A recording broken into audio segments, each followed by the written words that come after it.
And this is the company, Mama Sauce in Saudi. It's an 80 million company, around 100 people, which for us was a big learning as well. Usually we're working with plants more than 200, 500 people. So this was a very good learning to understand also in a low-cost country, because not all solutions we are talking, which may be very expensive, can be justified in low-cost countries. We need different sources of innovation, but of course this gives the opportunity to drive ecosystem value at the local level. So what we did, in their operations, we work always with the conversion cost. This is the universe, right? So what is the cost of the operation? And in that, we identify what is the potentiality of value that can be realized. In the specific case was 41%, and the 10% is what we defined. It is making financial sense for them to go after. We investigate, as you will see, different solutions, but the reality is that value is not very easy to find. We do what we do through the platform. Of course, it's much faster than anything else that exists out there, but even more important, because we've been doing consulting work for the last 7 years before we automate what we do.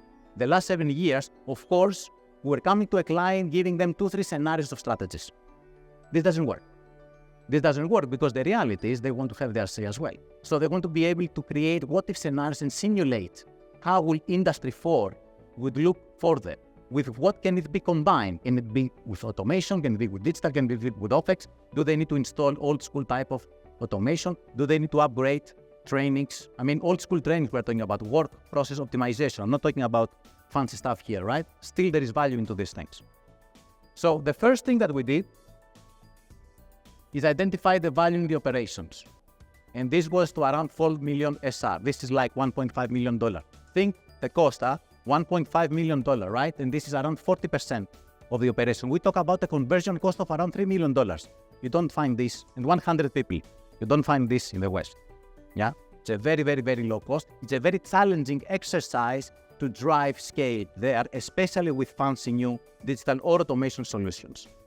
Clearly, the opportunity lied in operator effort losses. So all the activities that we are doing on the shop floor and blue-collar workers are doing in the shop floor, from palletization, inspection, pick and place, quality checks, etc., etc.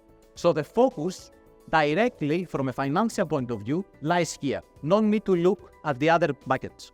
No need, right? We are not here to be creating roadmaps of 10, 15 solutions that we do for Nestle or for big companies, right? That they have long change management horizons. Here we focus on quickly helping manufacturers identify value, so we make them from skeptics believers.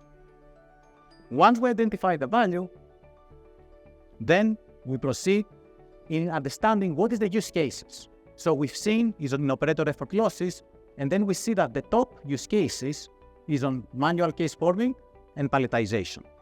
Those two, out of many others, which, and if you see the platform, it's a lot, are the ones that's worth focusing to see how do we drive value by tackling those two. What are the technologies that can be connected to drive value from those two? But more specifically, value cannot be realized across the factory. We need to start somewhere.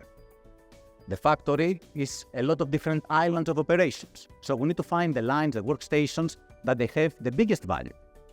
And here we are. We focus in one line. One line was around 30% of the value that we can be focusing on. So now we have a very clear target of where in the operation we can be focusing to find out what technologies they make sense. Once we understood that cobots, collaborative robotics, will be the ones that can help us drive and recover the biggest value, we had to understand, from the moment that we know what is the value, we need to understand what's the investment that is required. Another big puzzle. We in Smarter Change, we have tried for 7 years to harmonize investment databases.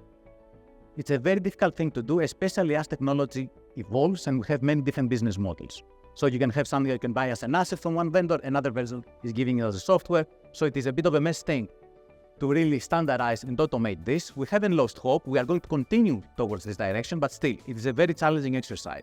So here we had to do the typical thing, reaching out to vendors, getting 2 quotes, and understand exactly from those 2 quotes which one makes the most financial sense, but also the technical sense as well, given the context of the operation. Specifically here, there was no space.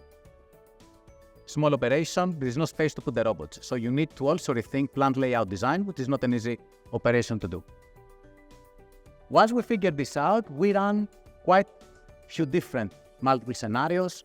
One vendor gave us a lot of robots, which, as you can see, they are making no sense. Although they can recover more, they cost more, so there is a negative MVP. At the end of the day, this is the only decision-making criteria.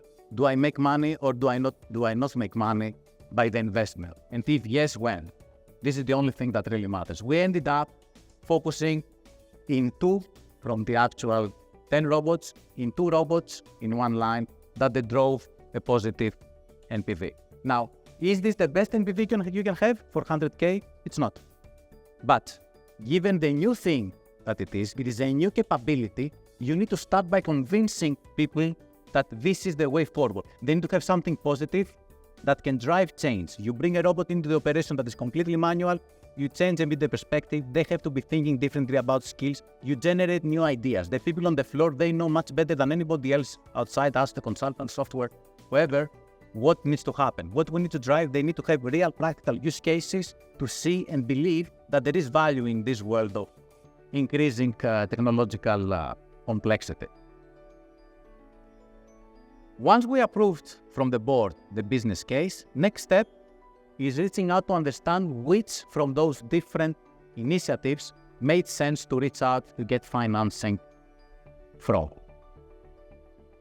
We tried this IDF at MCIT, and we are on the MCIT side from the Ministry of Communications to get funding for this operation. We tried this IDF, this didn't go very well, which again shows the complexity of getting funds, because it's not only the business case to be worked on, right? It was the history with financial institutions of the company. There is a lot of things to be considered when we talk about financial institutions giving money for investment. And once we received the money, we are already operational, and we are running the first robot from the line now in Saudi. Everybody's happy, they are very excited, and hopefully this will be the first step of a one-step roadmap, right? This is one-step roadmap. We don't talk about this building into another one. This is the first one solution that delivers hardcore savings. It was 8 people on a day, 4 people per shift, that will drive the investment here. Yeah, this is the only thing that could work in such a low-cost operation.